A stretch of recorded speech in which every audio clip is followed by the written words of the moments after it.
So when I was thinking about this podcast or this topic, I got really excited and passionate about it because there was a period of my life where I felt really, really, really insecure. I feel like I have struggled with insecurity most of my life. And I'm not sure if most people can agree with that. I think that insecurity is a hard topic. And when I was going through this period of my life where I was feeling really depressed and really insecure, I realized that admitting to insecurity is an extremely vulnerable thing to do because we're social creatures and a lot of our survival depends on socialization, and socialization works really, really well when you're confident. And so admitting that you're insecure is like, whoa, that shit's hard to sit with. And I think it's fucking awesome when people admit to feeling insecure. I think it's extremely courageous and admirable and kind of points to a level of security and confidence that's Mm-hmm. like underneath to be able to share that vulnerable part. But confidence is and insecurity are a fantastic topic that I've done a lot of work with recently, just in the past few years of my life, and I'm really excited to talk about it. Yeah, I really agree about being able to admit your insecurities is a huge strength, and that's where confidence stems from. I don't think you can truly be confident unless you sit in the places of yourself which you don't necessarily like, or you don't think are good enough, or you think are perceived a particular way by other people. And without acknowledging the insecurities, just like with anything in life, if you can't acknowledge something about yourself, it's gonna fester and expand and become an obstacle, because everything that makes up who we are, whether that's true self or the ego, and its attachments and aversions, it controls us rather than us working with it if we can't even acknowledge that it's there in the first place. And insecurity is a huge example of that, especially because insecurities are where most of our reactions come from. We Mm, act in so many different ways that we might not resonate with because of our insecurities. yeah. There's this really cool quote that I saw a while ago. I don't remember who said it. I think I saw it on Pinterest, and it was like, "Do the shadow work, or the shadow will work you," or something like that. And I was like, "That's so fucking true, though. It's so true." Because like, if you really don't face your shadow will be your face. Like it'll go so it'll slip in without you even realizing because you don't know. You haven't gotten familiar with it. And Mm-hmm. so it just takes over and you're kind of like, "Oh yeah, no, this is normal." But like no, it's actually your insecurities. It's actually your fears, it's your traumas. It's the parts of you that don't resonate with your values and your heart. And it can be so fleeting and quick in your mind and your body that like it just flies by, but it's there and it manifests through action and it can sit in your energy and that's why it's so important to be mindful and do the mindfulness practices so that you can be aware of what's coming up. But I I really appreciate your point. What you just said about your shadow working you is definitely what I was just explaining to you earlier. Evelyn and I were having an off camera conversation preparing for this, or just preparing for being present for this in general anyway. So, Hmm. Evelyn brought up something that triggered something in me. Although I don't know if I want to say yeah, I guess triggered Yeah. memories and triggered a new like neural pathway connection, realization, understanding. And that was essentially something. I'm not going to call it an insecurity, but a shadow part of me and a base desire that I didn't resonate with, but I allowed to take over time and time again when placed in positions where I could have made choices that more aligned with my true self and aligned with the version of myself that loves and respects myself. Hmm. And because I was too either caught up in how the other people around me were living their lives, or thinking that there was something wrong with me for not enjoying these experiences, I just kept putting myself in the same position over and over again, expecting something different because I wanted to be that person that I was trying to be, rather than just honoring who I really was and honoring that the more I ran away from who I truly was, the more empty I felt in my shadow, or maybe it was just my ego that wanted to feel validated and feel quote unquote normal, and like the people around me, it was like, no, keep doing it, keep molding yourself to what you are witnessing around you and being the people that you are not. And I was like, yeah, for sure, I'm going to do that. And I just ignored the part of me that was becoming more and more and more empty and lost and sad. And until I couldn't anymore, until I literally could not anymore. And there you go. And then once you Yeah. face it. I mean, that connects to like my main point of this episode that I really wanted to stress was like insecurity comes from self-compromise. It comes from not trusting yourself. It comes from not having your own back. Confidence comes from knowing that you have your back, knowing that if shit hits the fan, at least you have yourself. Like, I'm so grateful to have so many different experiences so that I can talk about this and feel like I kind of sort of know what I'm talking about.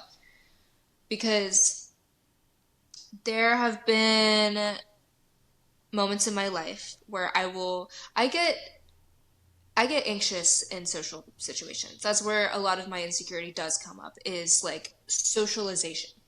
Um, and not feeling like there was a period of my life where I was like, y'all, I don't know how to socialize. Like I don't know how to be cool. I don't know how to be funny and witty and cute and whatever. I feel like I've progressed, but um I would show up, and because of the relationship I had with myself, there was so much pressure to show up in the quote unquote right way.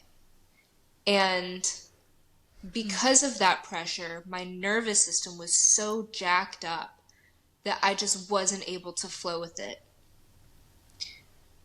Other instances of my life, I would show up in a social setting and I'd be like, you know what? I'm just gonna be me. And if they think I'm weird, fuck them. I have myself. And I am so grateful for that. And I know I have my back. And I know that the complete joy and bliss that I've experienced in the past will come again. Even if it sucks temporarily, like, valid. If this ends up being like a shit show, that's fine. Like, I'll be fine. I'll survive. And in that moment, I was able to regulate and actually have a good time and actually engage with my environment, and it ended up being awesome. And it's really, really hard to have your own back sometimes. It's really hard because there are so many distractions. There's so many things giving you that instant gratification and telling you that you are not whole and that you do need to do this to feel whole and feel better and to feel worthy. I mean, man, that is literally what we are conditioned from the very beginning, that we are not worthy unless. Mm-hmm. And unless we have this, like, Yeah. I don't know if that made sense. Unless fill in the Unless. blank.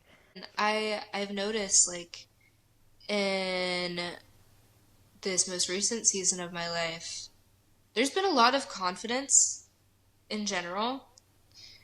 Uh, but there's been periods where I feel very insecure, and in those moments, it's because I am giving in to indulgences. I am going against promises that I'm making for myself. I am slacking in some capacity. I am choosing comfort over difficulty. And it's genuinely insane how our brains sometimes just don't get that the thing that's making it instantly happy is actually making it so much less happy. Mm-hmm. Um, And in the grand scheme of things, that sadness, emptiness, uh, feeling unworthy, fill in the blank, is so much more deep and lasts so much longer after a moment of instant gratification than the struggle and the difficulty potentially of not giving into that, whatever it is that brings that instant gratification. And it's, which makes it more difficult because in the moment, we only live moment to moment, right? And so in that moment, you want to feel good. mhm. And it takes a lot of practice. And again, like you said, a lot of self trust to know that the little quiet voice inside of you that's telling you that you'll feel better if you don't do it in the long run, to trust that that is the truth, when in the moment you know that for that particular moment, it'll be really nice. But then as soon as it's over, you could have double, triple, quadruple the amount of time following that moment of disappointment, insecurity, and that's also dangerous because it kind of ties me back to what I said earlier. If you wanted to feel good in the first place and the goal was to feel good, then you might not sit in that insecurity and disappointment. You might just ignore that because you don't want to feel disappointment with yourself, because that's really uncomfortable, and it can be really, really upsetting. Like, I went against my values. I went against what I said I was going to do and how I said I was going to show up. And shout out to Evelyn for being the person to say, yeah, wallow in it, because she wallowed in her own experience, and she also has a beautiful mother, and her mother even told her to wallow in it because her mother Yeah. had had a similar experience and she had to wallow in it. And Yeah. when we don't take the time to honor the truth of dishonoring ourselves, then we're going to make the same damn mistake until you potentially break a little bit too hard, and it can be a lot harder to come back from that. Yeah. And Yeah. I also wanted to say, when you talked about showing up and your nervous system being so jacked up Mhm. because you are expecting something of yourself, and you want to be pretty and witty and cute and in flow. It's like already you're setting yourself up for failure by expecting yourself to show up in a particular way, or thinking Yeah. about another person who you see as confident and wanting to be like them. It's like Yeah. we don't want to be like them. They are just being themselves. We want to be more ourselves.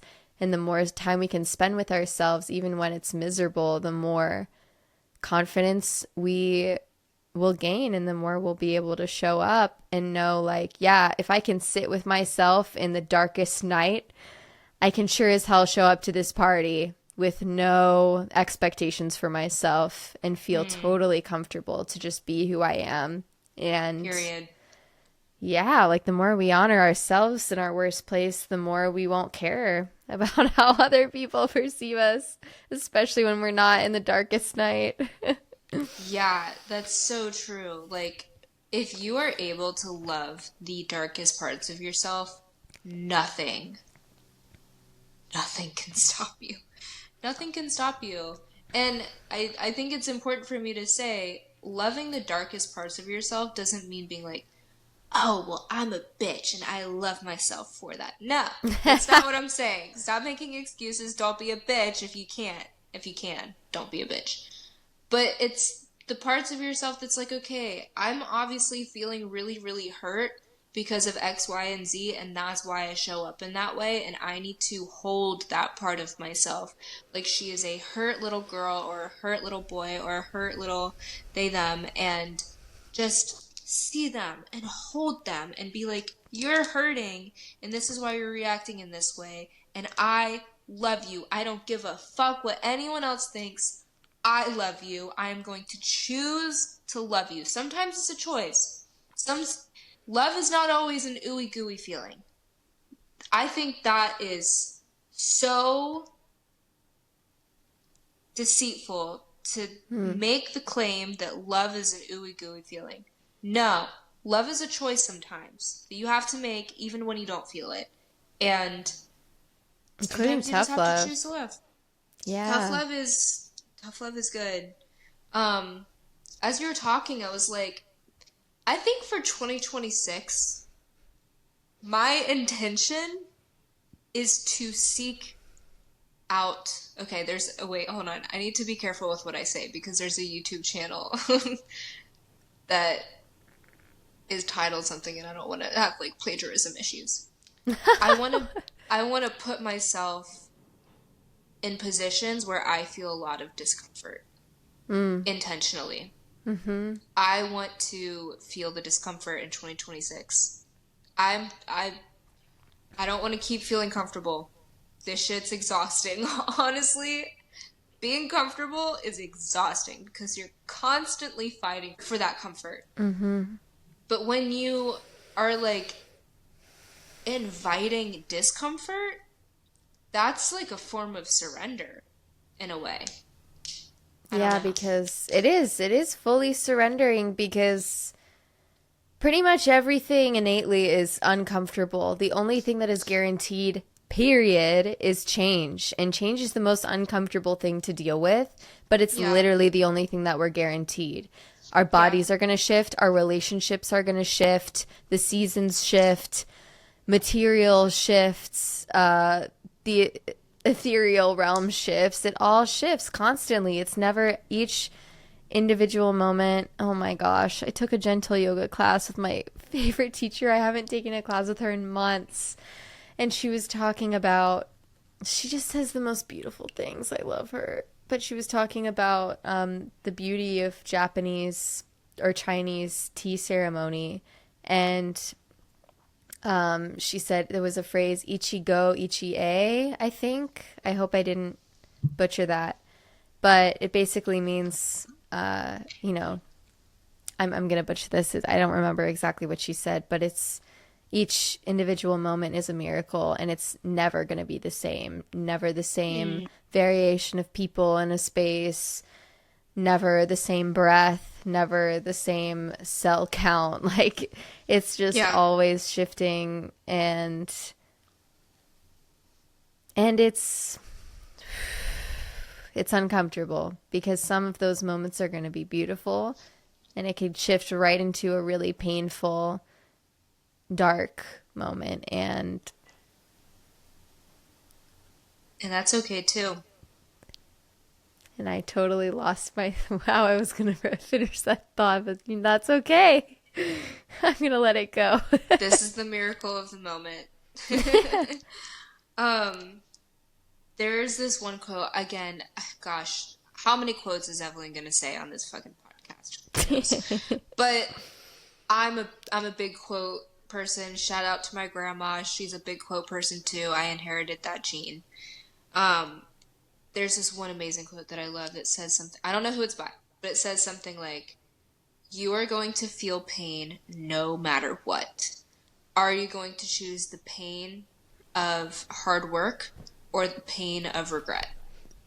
Oh, And love that one. right, like I need that to be above my bed so that when I open my eyes, that's the first thing I say. I'm like, okay, pain of hard work. Like, let's fucking do this because you're gonna feel pain no matter what, y'all. Like, that's what it means to be human. Are you gonna make it productive? Or are you gonna make it so that you're actually living true to your heart and your values?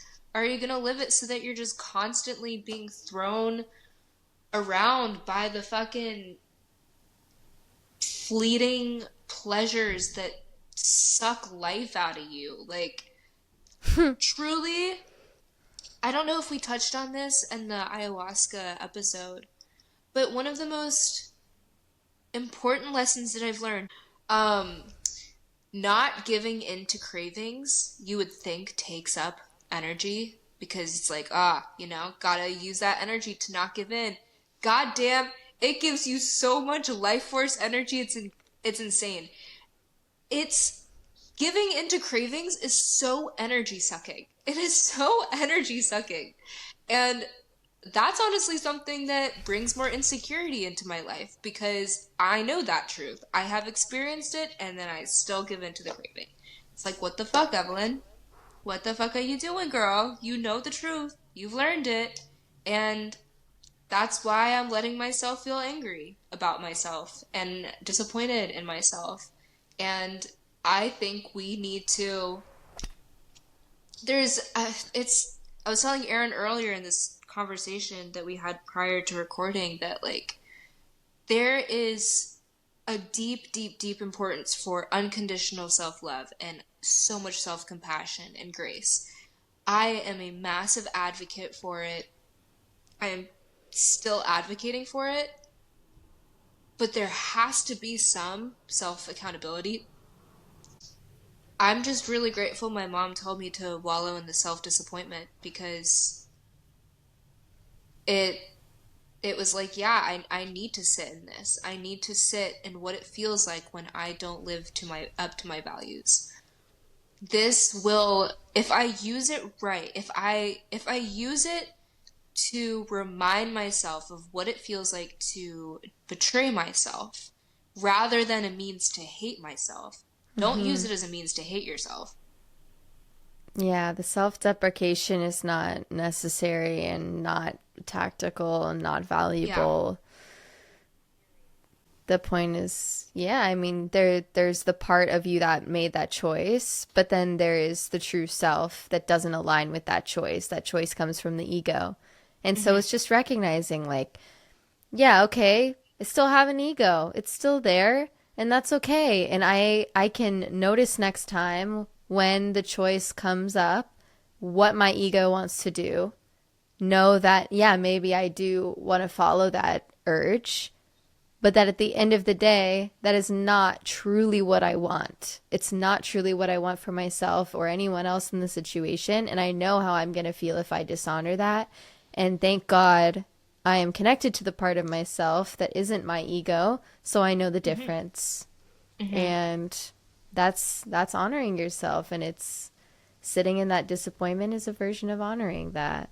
Yeah, you even said earlier it's a form of self-love, and I was like, amen. Like, I think love and truth and freedom are like the holy trinity. Like, you cannot have love. without freedom and truth. You cannot have freedom without love Love and and truth. truth. You can't have truth without freedom and love. Yeah. What does freedom mean to you? Freedom to me is non-judgment. I think, okay, freedom to me is knowing the truth of who you are. Meaning, what I'm experiencing right now in my mind is there's this person that I am exploring things romantically with, and I love so deeply. And I feel like he could do anything, and I would see right through it, and I would see the soul that is inside of him. And I feel like for some reason I just feel like I know him.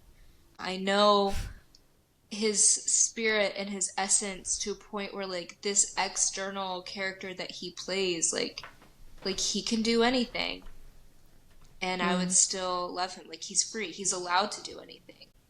It's like you are able to do whatever you want and I am just honored to witness. That's freedom. I think freedom is something you give. Yeah. It's something you give. Because you can even give it to yourself. Yeah. When you Whew. remember that when people around you tell you, you should do this, you should do that, these are the steps you need to take. You're not enough this, you're not enough that, but you give yourself that freedom to be like, this is my life. I I know what I need to do and I appreciate your input, but I will take with that what I will. And that could be some all or none of it. Yeah. And that's okay. Yeah. And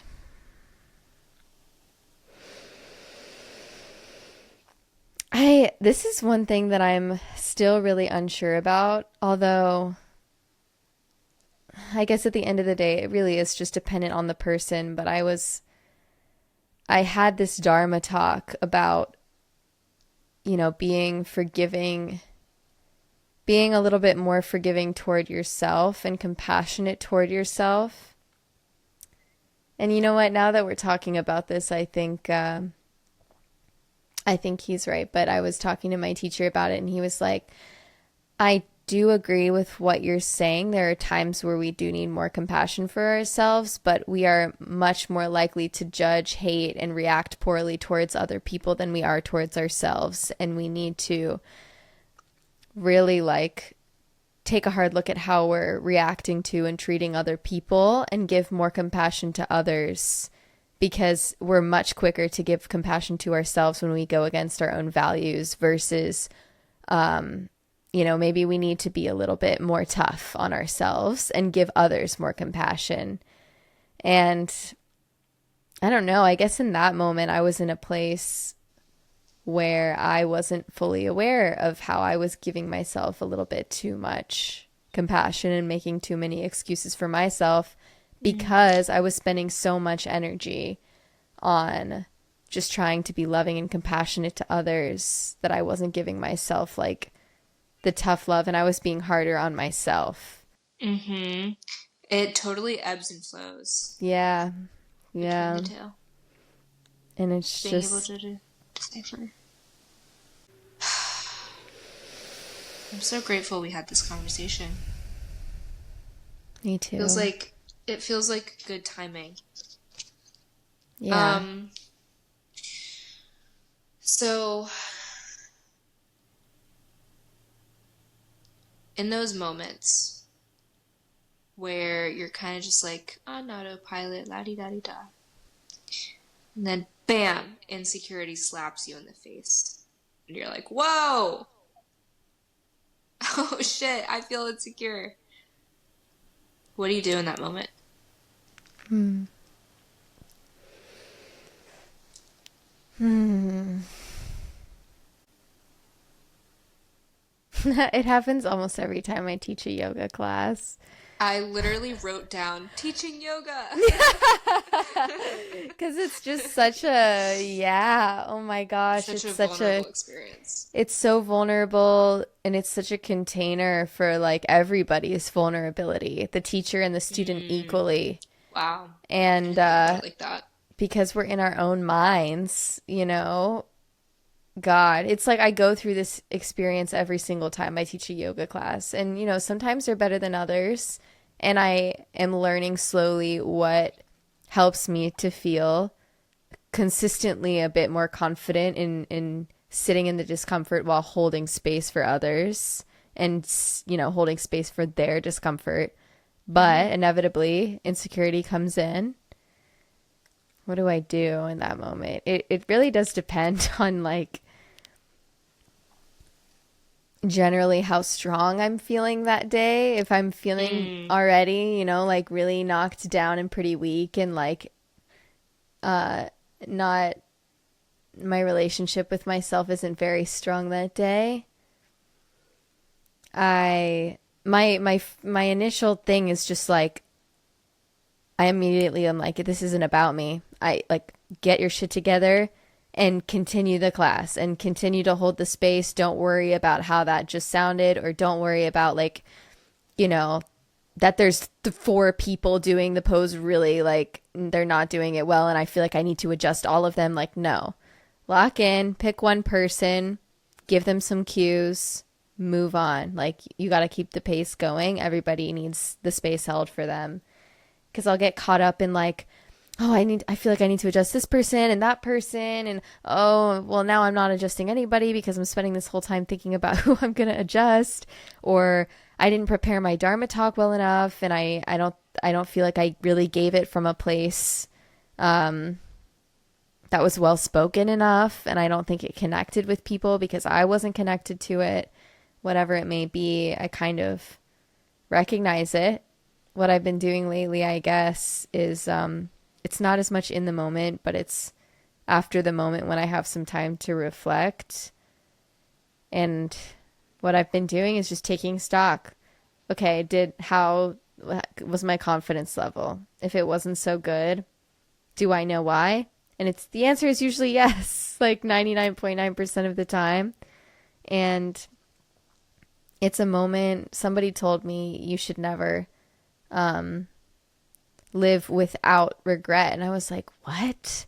We shouldn't live with regrets. Like, you only get one life. You just got to keep going.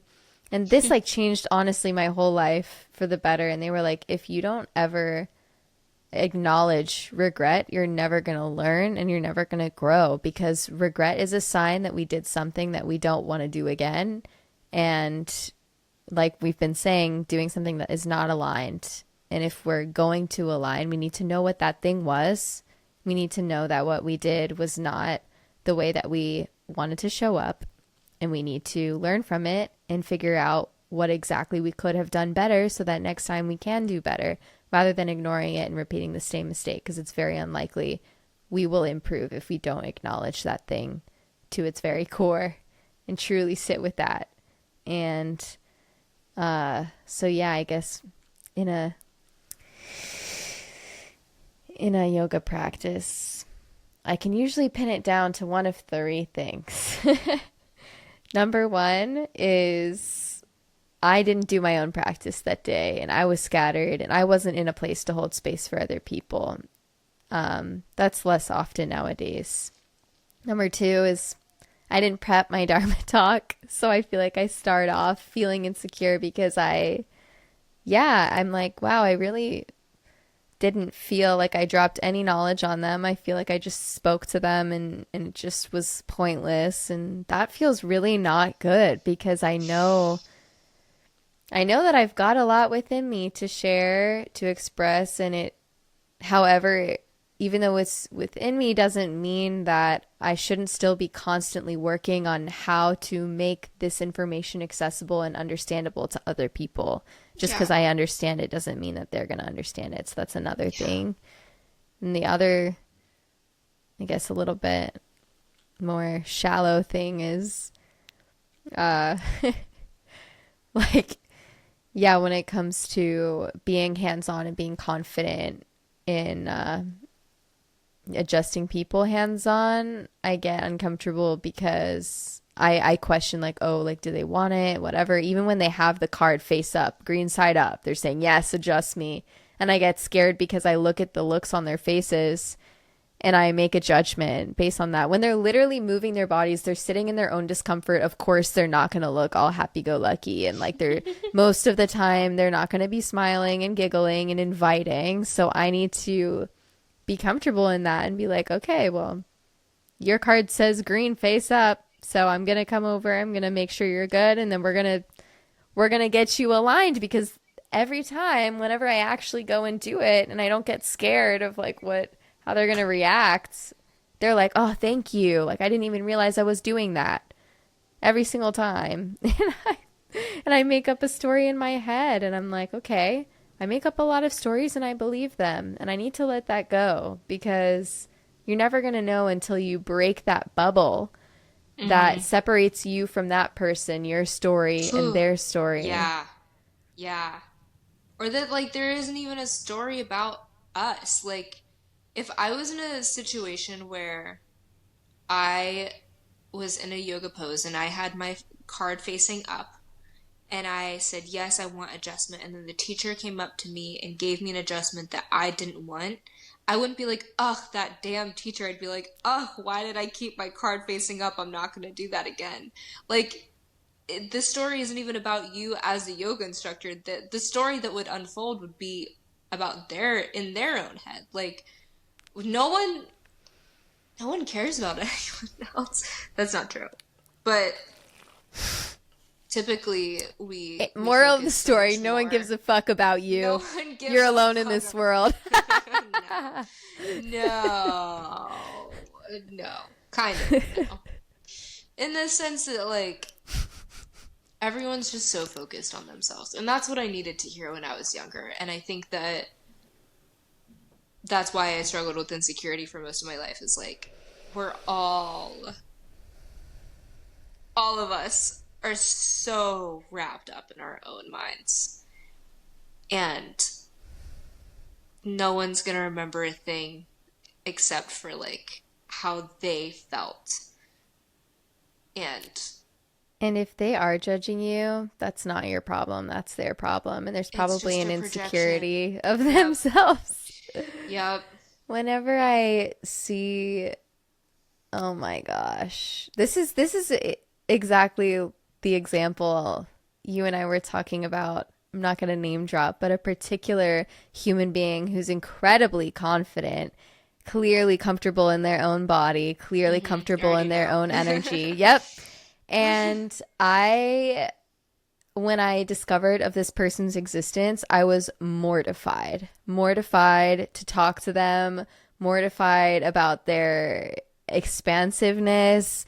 And that turned into a lesson about where I'm at with my own confidence and with my own ability to fully express myself and be just exactly what I feel good to be in any Yeah. moment. Like what would feel good right now in my body? How am I going to move? How am I going to express my femininity? Whatever it is, like however I would naturally want to do it. I was definitely suppressing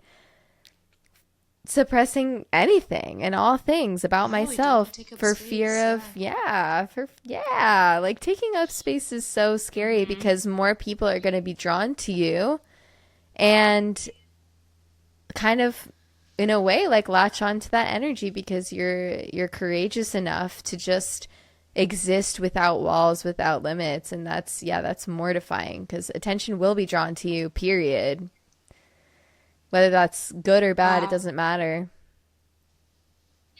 Or it's not good or bad, it's just energy and attention being drawn to you because you are becoming a magnetic being because you're no longer restraining yourself with all of these Mm-hmm. limiting beliefs and all Mm-hmm. of these. Oh my God. Oh And my that is a God. beautiful thing. And oh gosh, there's so many things I want to say right now. Okay, first thing I want to say, you being fully embodied and silly and goofy and weird and expansive and loud and sexy and confident gives other people permission to do the same. Mm. Oh my God. I love being around really silly, weird people when they're just like unafraid to be silly. I'm like, oh my God, I can be silly. Like, thank God. It's not that serious out here. And like, the person that we love on YouTube, Hitomi Mochizuki, part of why her content is so powerful is because she's doing it in an embodied way, in a way that's like, this is her truth. This is who she is. This is her self expression. Even if there is shame involved, which I don't think most of the time there is, but I know that she's also been really, really vulnerable on her channel and shared things with us that were probably hard for her to share, but she did it for herself. And because she did that and she trusted herself and she put herself out there, that has given her viewers so much permission to do the same. There are so many instances where that woman has done something and I'm like, whoa, this is allowed, like this is amazing. And then I will feel capable of approaching so many different things in my life because she was living her truth and it gave me permission to live in my truth. And I think that's a really beautiful thing about confidence. I think another thing that I wanted to touch on too is like something that helped me in the beginning of building confidence was realizing that I deserve to have a career that's successful. I deserve to live in a body that is taken care of.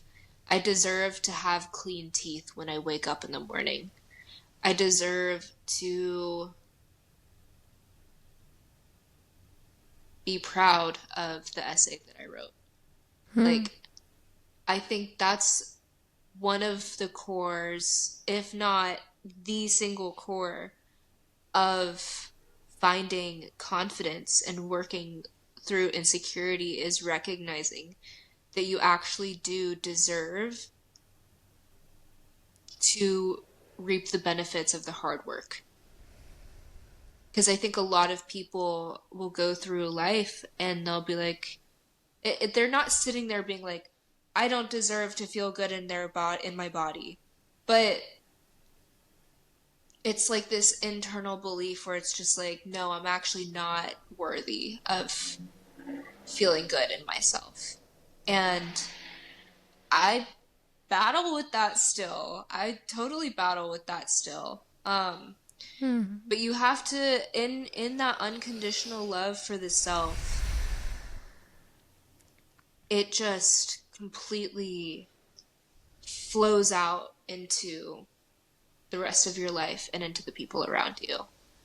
Because if I sit here and I say no, I am deserving of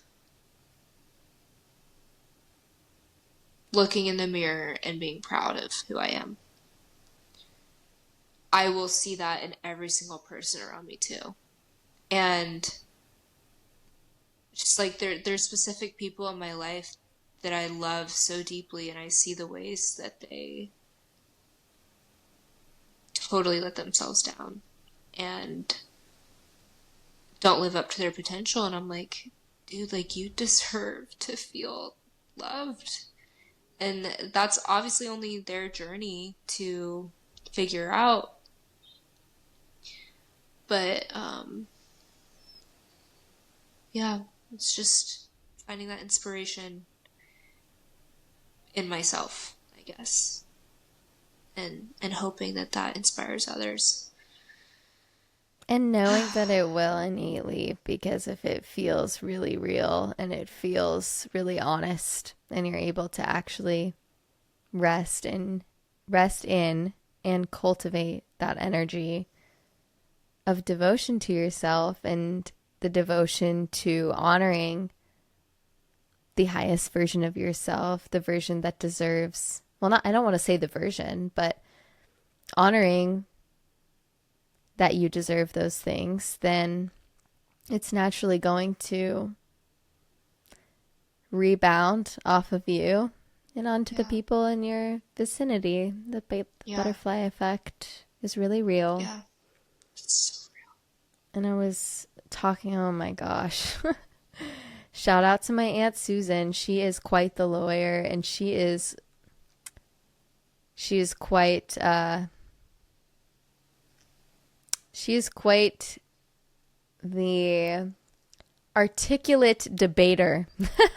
real. Not that we were necessarily debating as if we were on different sides, but time and time again we would come back to the state of the world and how, she was in the generation that helped build the America that we kind of know, not now, but the America that had Roe v. Wade, more women's rights coming in, a little Hmm. less racial divide, a little less social divide, and, putting these things into place to create a democratic country that operates in as much fairness as possible, at least Hmm. after, the US was first created. And she was like, there's such a visceral anger that I feel when I see the America that I helped to build being completely torn apart, and watch all these young people not vote and in turn destroy everything that we all created and spent years and years fighting for. And it's just boom, it's just gone. She's like, I have a lot. There's just like a lot. It's clear that she's very angry and Yeah. resentful and of young people and yada Yeah. yada. And I'm like, I totally understand that. And I guess I kind of was taking that to heart because I was like, is she talking about me? And I would get a little defensive. And she's like, don't get defensive because I'm not obviously talking about you. But it's like enough people in your generation didn't do something that now this is Mm. where we are. And I was like, I really understand that. And I just want you to know that, if this brings you any comfort, that what I'm doing and what the people in my vicinity that I know are doing is they're creating community, and they're the people who are privileged enough, they have their basic needs met to be able to now work on themselves. They're doing that work so that they can show up for other people and provide their basic needs and provide their emotional support. Because if we don't do this work, how in the world are we going to help support the people around us? Because it's very clear that our generation is waking up, but there is still a lot of people who don't even have, like, maybe they have their basic needs met, but they don't have their basic, more like emotional,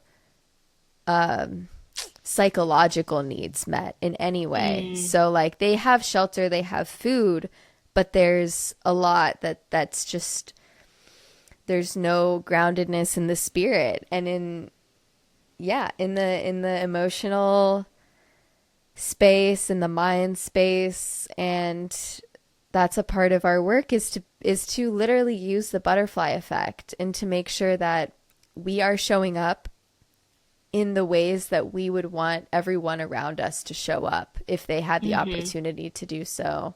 And Hmm.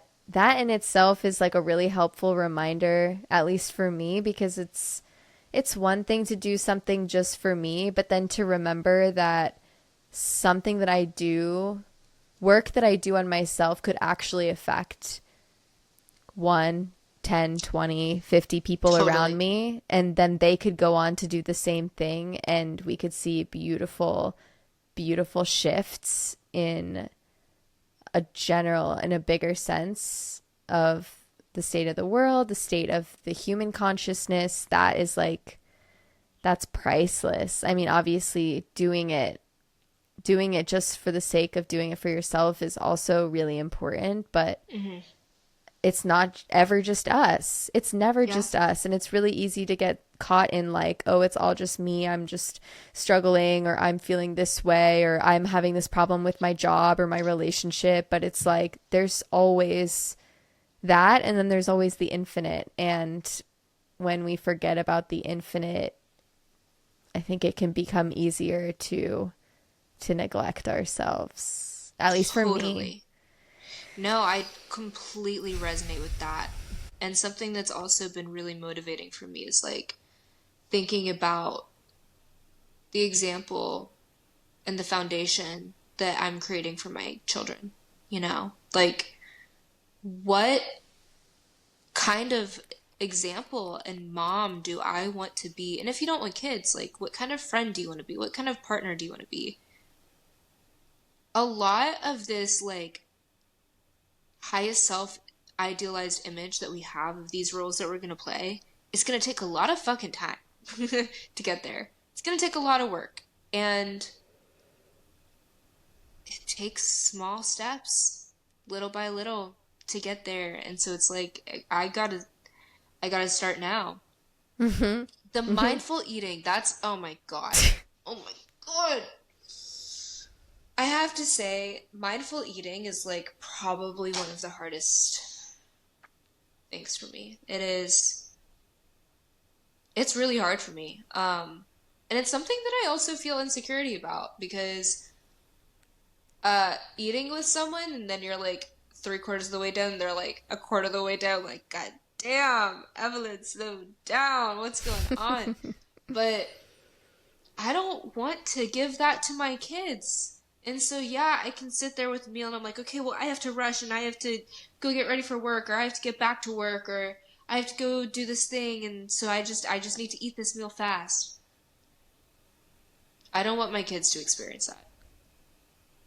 And sometimes I wish I had like AI in my brain so that it can flash me a message in my eyes and be like, "What would Slow you want down. your kids to see?" I'm like, "Okay." But I also don't want that for myself at all. So, That's scary. it is terrifying, but still though, like uh, that work, that gap, that's why we're here. And it's okay to be there. It's okay to have that gap. And there we are not fully enlightened beings. And that gap And we is might never exactly be. what allows us to really have motivation to become anything. If we were Yeah, already, it's why we evolve. it's why we evolve. It's why we're here. We're here to evolve. We're not here because we're enlightened. We wouldn't be here probably if we follow the philosophy. We'd be in a different plane or dimension or whatever it is that you Hmm. move on to when you realize the truth in this lifetime. Well, Yeah. not that we haven't realized the truth, but when you are literally, you become absorbed in the truth, and there is nothing else but the truth. There is no you, your ego, the truth. There is just truth. That's getting into a little yoga philosophy, but this is a really good reminder that we are magical beings, and wherever we are directing our focus, especially for long periods of time, that's where our energy is going, and that's what we're transmuting our own energy into. So, of course, when we meditate, we don't meditate on jealousy, on fear, on hatred, on war, because that's what we're going to be eventually absorbing ourselves into if that's where our focus is. Hmm. So essentially, that's not to say we don't acknowledge difficult things. We don't acknowledge our own pain, our own jealousy, our own potentially hatred that we are experiencing within ourselves, because to acknowledge it is to then let it go. But when we are keeping our energy sustained, our attention sustained on things in life, we the least we could do is become aware of, okay, where is most of my energy going? Because that's going to be the reality that I create and develop and expand upon. And if I am spending most of my day pissed off in traffic, jealous of the things that the other people around me have, feeling like I'm never doing enough in my career, feeling like I can never show up enough in my relationships, feeling this lack all the time, this lack of love, this lack of whatever it might be, humanity, then we are going to further create that reality. And we're like that. Yeah. Yeah. Yeah. I've noticed in interactions too that sometimes I will like fear coming across a certain way.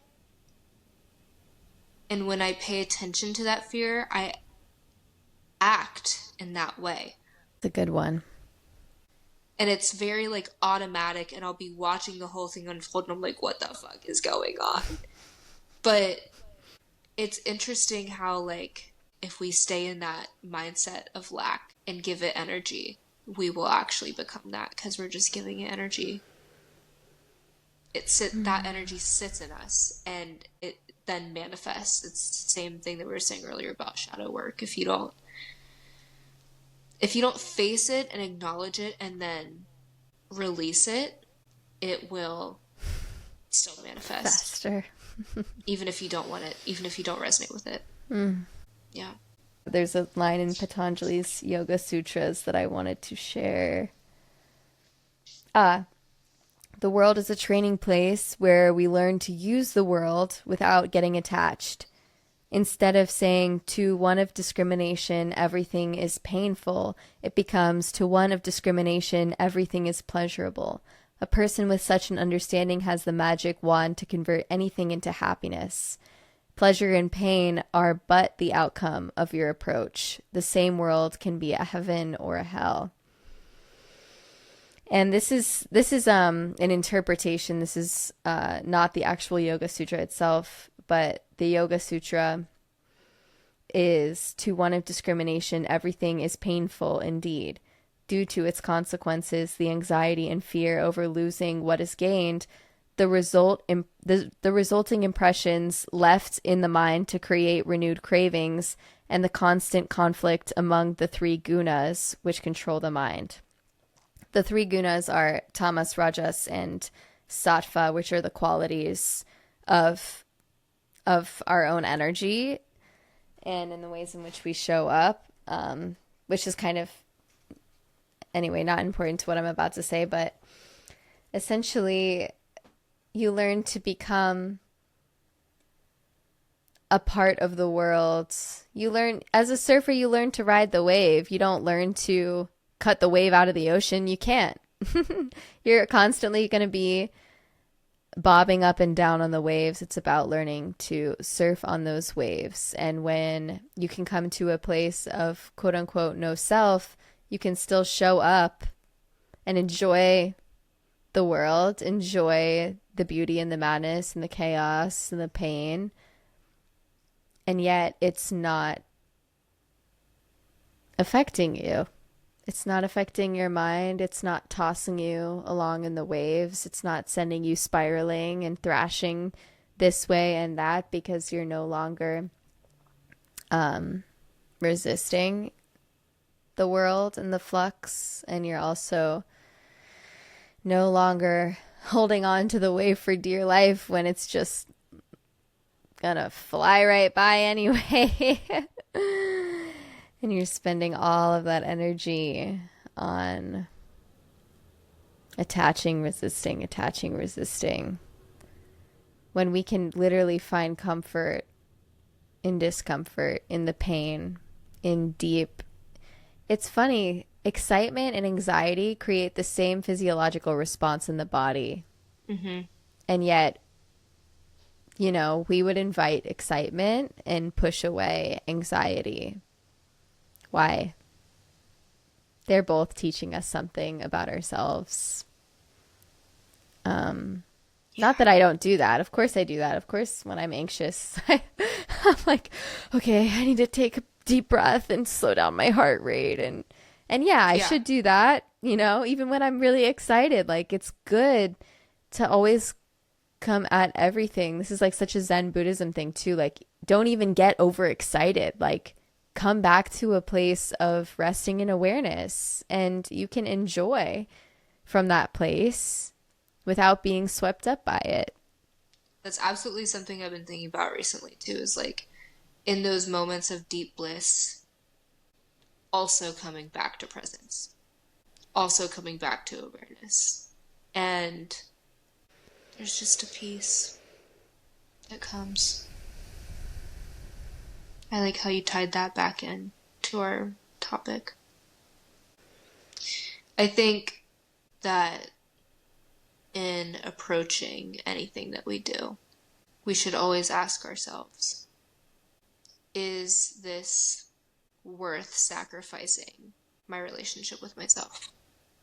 Hmm. Yeah, Is that not the single most important thing in our lifetime?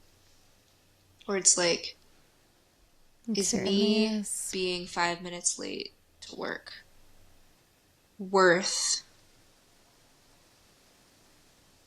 feeling the disappointment in myself for not eating mindfully? Hmm. Or is interacting with this person in a specific way really worth? Yeah. And sometimes you just have to choose. I wish there was an easier way to be like, if you do this, everything will just fall into place. No, it's not how life works. Nope. You have to make the You, choice. you have to make the choice, and you constantly have to be present in your relationship to yourself and also present in the changes. Like, you might have this very strong sense of who you are and what you want and how you want to show up, but Mm, something is going to happen eventually to change that idea that you have of yeah, what's best. And that's as such a long as good you can point. stay present in that and be like, oh, you know what? I've been living in this way, following this value, but I actually no longer resonate with this value and I need to And that's let it okay. go. Yeah. And Yeah, realize oh that my that gosh. isn't even coming from the place that I thought it was coming from. Oh my God. So many times in the past, like 2 months being at Shiva Yoga, have I brought things up and been so confused about how I'm showing up and why it's still not providing me with any peace. And then I get the answer of, I get, and it was something about me wanting to show up in a certain way to be loving and to basically, like, quote unquote not stoop to the level of another being around me or whatever, and just to be loving and compassionate. And they were like, well, that's coming from a place in your ego because you think you know better than them and you think that you showing up in that way is helping the situation, when at the end of the day you're enabling their behavior and you're continuing your own descent of frustration when they don't show up in the way that you want them to, despite you trying to be loving or compassionate or whatever it is you're trying to do. And also, it's the part in you that is the ego that is saying that I know better and I know how to live my life better than you do. And I'm trying to be an example for that. I was like, oh my God, oh my God. So what do I do? And they go, you need to disregard. I said, but that feels so rude, ignoring them and not giving them my energy. And he goes, well, what do you think, you can change them by saying certain things, acting in a certain way, trying, that's probably what they're trying to do, is they're probably trying to, like, make you show up in a certain way because they don't like how you're showing up.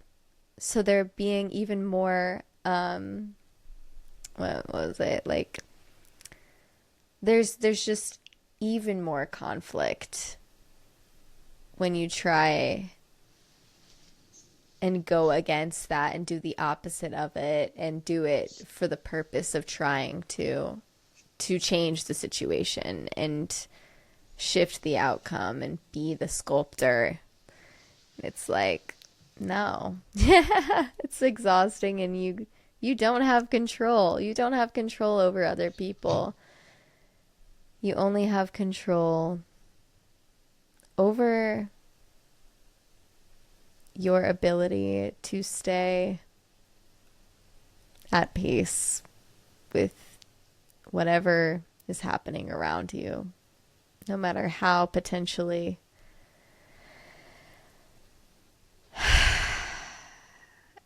anger inducing. What is the word that I want to say right now? Frustrating, or God. I didn't say that the way that I wanted to at all, but I think I'm really hungry now. I'm like, whoa. Well, I did want to say one more thing.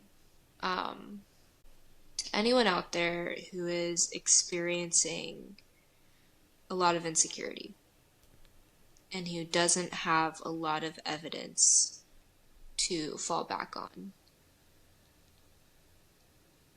that you are worthy of living a beautiful life, that you are capable of living a beautiful life, that you are capable of achieving your goals and things like that. You just have to accept that it's okay to be completely delusional. And if you look at all of the really, really big, quote unquote, successful, whatever your definition of success is, you look at those people who are successful in your definition, who are really big. There were so many people who thought that they were delusional. And they themselves probably at times thought they were completely delusional, believing that they could. Sometimes you have to have zero evidence and be delusional and trust that you are worthy. And it's not even delusional. I don't think you're delusional It's for you not. thinking that you're worthy. It's not delusional, But but it may feel that way in the beginning. it might feel that way, totally. And yeah, nothing is worth sacrificing your now moment, your relationship with yourself, your self-trust. And I hope you find that fire within you and you feel that discomfort of disappointment or anger or fear, and you use that as fuel to To grab life step by up the to the plate. balls. Yeah. Yeah, that. Grab life by the balls, step up to the plate, throw those balls on the ground, look them in the eye, and say, I'm not afraid of you. Yes. And then You pick are a them up and part of give them a me, hug. and that's okay. And we're going to move forward and figure it out together. Balls. Yes, yes, yes, yes, yes. So, thank you for Thank you. that. Well, this is Sacred Silliness, episode I don't know what number. Thanks Episode for tuning Blick. in. Blick. I made up a number. Oh, Durf. fuck yes. In iCarly, they made up the number Episode Durf. Well, thank you for coming to episode Durf and listening to our silly little brains. Thank you for indulging us and enjoying, hopefully or not. Maybe you were tested to the limit today and we pissed you off. I honestly hope so. We challenged Yes. you. Yes. That's what this is all about, And baby. we love you. I love you.